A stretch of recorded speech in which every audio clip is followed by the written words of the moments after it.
Bienvenidos a una nueva clase de estructuras de datos. En esta ocasión vamos a hablar sobre la recursividad. Recursividad es una técnica muy empleada en la programación informática y consiste en que una función se llame a sí misma.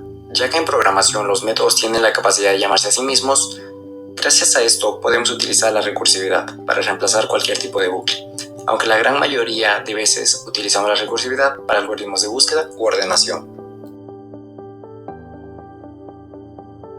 Ahora que ya conoces lo que es recursividad, ¿qué te parece si hablamos un poco sobre qué es un método?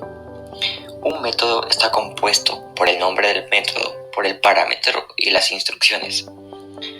El nombre del método es la forma en cómo se llamará el código de programación. Este es exigente en cuanto a letras mayúsculas y minúsculas.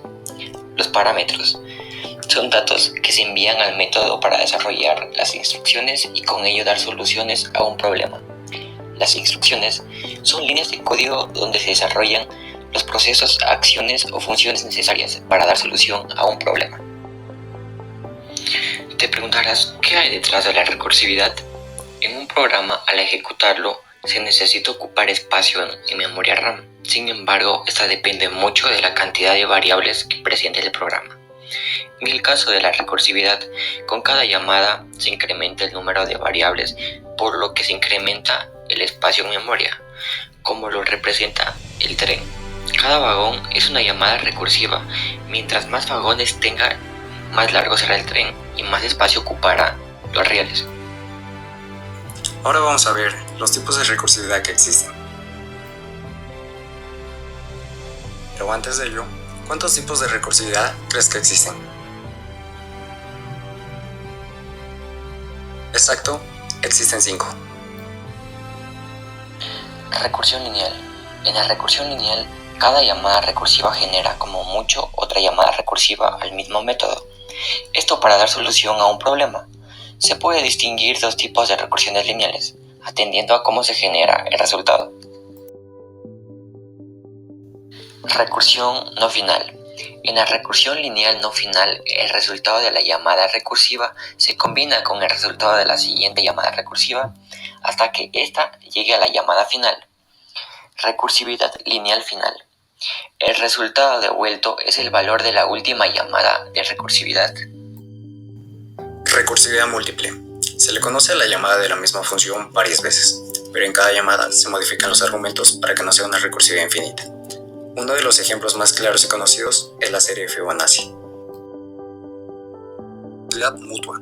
Implica como mínimo dos métodos que se llaman mutuamente.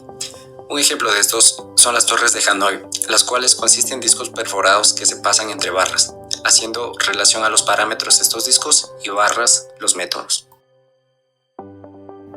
Ventajas y desventajas de la recursividad. Ventajas. Da solución a programas recurrentes. Son programas cortos. Reduce el tiempo y la complejidad de codificar y depurar código. Se desempeñan mejor para resolver problemas basados en estructuras de árbol. Desventajas de la recursividad. Creación de muchas variables. Puede ocupar mucho espacio en memoria. Puede ser más lento debido a la sobrecarga de pila.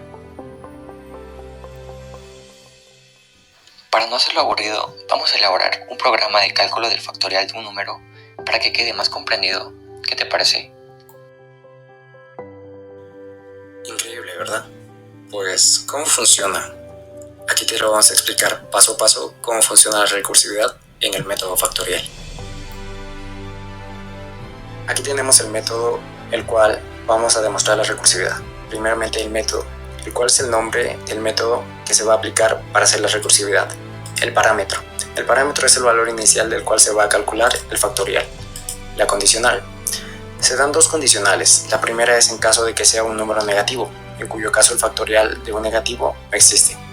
Y lo que hace la función es presentar un mensaje. La segunda condicional analiza que cuando el parámetro sea menor a 2, el factorial es 1. Y finalmente, la recursividad. En el caso de que el parámetro sea mayor a 2, este método se manda a llamar a sí mismo y multiplica el valor devuelto por la llamada recursiva con el valor de parámetro que le llegó. Esta llamada se realiza con el mismo nombre del método. Muchas gracias por la atención prestada.